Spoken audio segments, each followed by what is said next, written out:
Yeah, we've got the perimeter secured. No sign of him yet.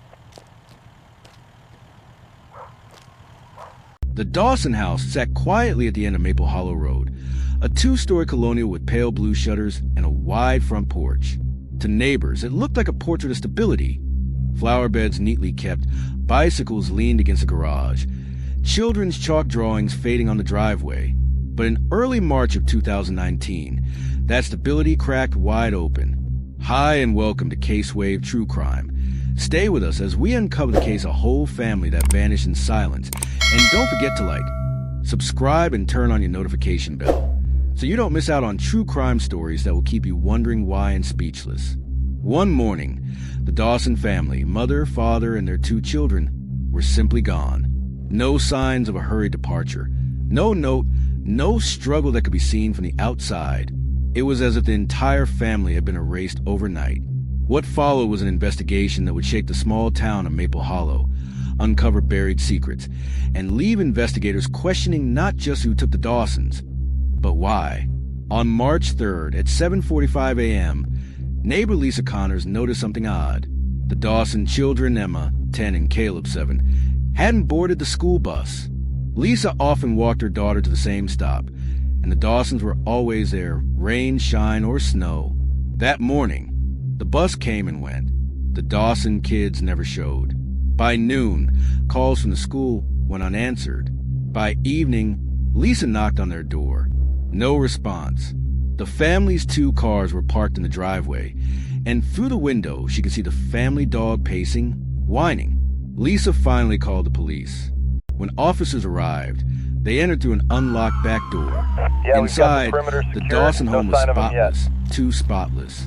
Plates from a half-eaten dinner were still on the kitchen table. Caleb's homework was spread across the counter. A half-full glass of wine sat by the sink. Upstairs, beds were unmade, as if the family had been interrupted while preparing for sleep. But there was no sign of the Dawsons themselves. No blood, no signs of forced entry, no struggle, just absence. At first, investigators considered the most logical explanation a random act of violence or abduction. The family might have been forced out at gunpoint, taken in their pajamas and slippers. But the locked cars suggested otherwise. If someone had abducted them, why leave the vehicles?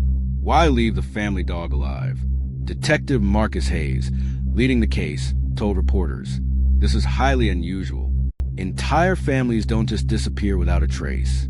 We are treating this as a potential crime, but all possibilities are still on the table." The media descended. News vans lined Maple Hollow Road. Headlines read, "Family vanishes in quiet suburb, and where the Dawsons?" The public wanted answers, but the more investigators dug, the stranger the case became. James and Rebecca Dawson had been married for 13 years. James worked as a financial consultant. Rebecca was a part-time teacher at a nearby preschool. They were well-liked, involved in church, active in the PTA. Neighbors described him as picture perfect. But as Detective Hayes would later learn, perfection has a way of hiding cracks. Rebecca's phone records revealed late-night calls to a number James didn't recognize. The calls were long, sometimes 2 hours at a time, always made after children were asleep. James, meanwhile, had emptied nearly $40,000 from a joint savings account just 2 weeks before the disappearance. When asked, his co-workers claimed he had seemed distracted, agitated, constantly checking his phone. And then there was the diary. In Rebecca's nightstand, investigators found a journal. The last entry read, "I can't keep living like this. If he finds out, it could all be over. I need to protect the kids." The town began to speculate wildly. Some said Rebecca had run off with a secret lover, taking the kids with her. Others believed James had snapped, killed them, and hidden their bodies. Still others whispered about cult involvement. There had been rumors of strange religious groups in the county. Search parties combed nearby woods. Drones scanned the river. But days turned into weeks and no trace appeared. Except one. On March 18th, 2 weeks after the disappearance, a fisherman spotted something glinting beneath the shallow waters of Pine Ridge River. It was a Dawson second car, a silver Toyota sedan. Inside were no bodies, just Rebecca's purse, Caleb's backpack, and a child's blanket soaked through. The car had been deliberately pushed off a nearby embankment. But why leave the car where it could so easily be found? Hayes believed it was staged, a distraction, and soon he was proven right. The late-night calls from Rebecca's phone were traced to a man named Daniel Brooks, a former co-worker. Recently divorced, Daniel admitted he and Rebecca had been close friends, but denied any romantic involvement. Investigators didn't buy it. Security footage showed Daniel buying large tarps, bleach, and duct tape the day after the Dawsons disappeared. When questioned, he claimed it was for house repairs. But Daniel had an alibi. He was on a business trip in Chicago the night of the disappearance. Flight records confirmed it. Daniel wasn't cleared, but suspicion shifted elsewhere. James had secrets of his own. Financial records revealed gambling debts with dangerous connections. One associate, a man named Victor Raines, had been arrested years earlier for loan sharking and extortion. Was it possible James's debts had caught up with him, and his family paid the price? But Hayes kept circling back to one detail, Rebecca's diary. The words haunted him. If he finds out, it could all be over. Who was she afraid of, Daniel or James? On April 2nd, a tip came from a gas station clerk 2 counties over. He reported seeing a woman resembling Rebecca with 2 children late at night.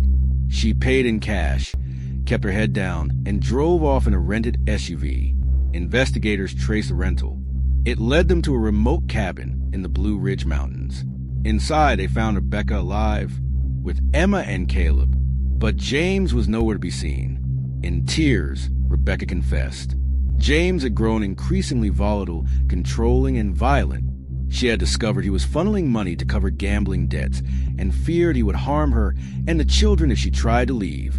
Her diary entries had been warnings, not about an affair, but about escape. Daniel had been helping her plan. The tarps and bleach? A coincidence. He truly had been fixing his basement. On the night of the disappearance, Rebecca waited until James fell asleep, then fled with the children. She staged the car in the river to make it appear they'd all been taken. But James never reported them missing. It was the neighbors who did. That silence, Hayes realized, was telling. When police finally confronted James, he broke. In a taped interview, he admitted he had suspected Rebecca's plan, but he hadn't expected she'd succeed. He thought she'd return because she had nowhere else to go, but she did, and she chose freedom over fear. In the end, it wasn't a random act of violence or an outside abductor. It was a husband. The man everyone thought was steady, dependable, who had been the true danger all along. Rebecca was granted custody of the children. James was charged with fraud and extortion-related crimes tied to his debts, though prosecutors struggled to make domestic abuse charges stick, without Rebecca's testimony of physical harm. The Dawsons' disappearance had begun as a mystery, but unraveled into something both more ordinary and more terrifying, a family trying to escape a cage no one else could see. Maple Hollow eventually returned to quiet, but the Dawson house never looked the same. For months, the blinds stayed drawn, the yard untended. Neighbors avoided the topic, though everyone thought about it when they passed by. To this day, the case is remembered not for the weeks of frantic searching or the sensational headlines, but for the reminder it left behind, that sometimes the greatest danger comes not from strangers lurking in the dark, but from the secrets kept within our own homes.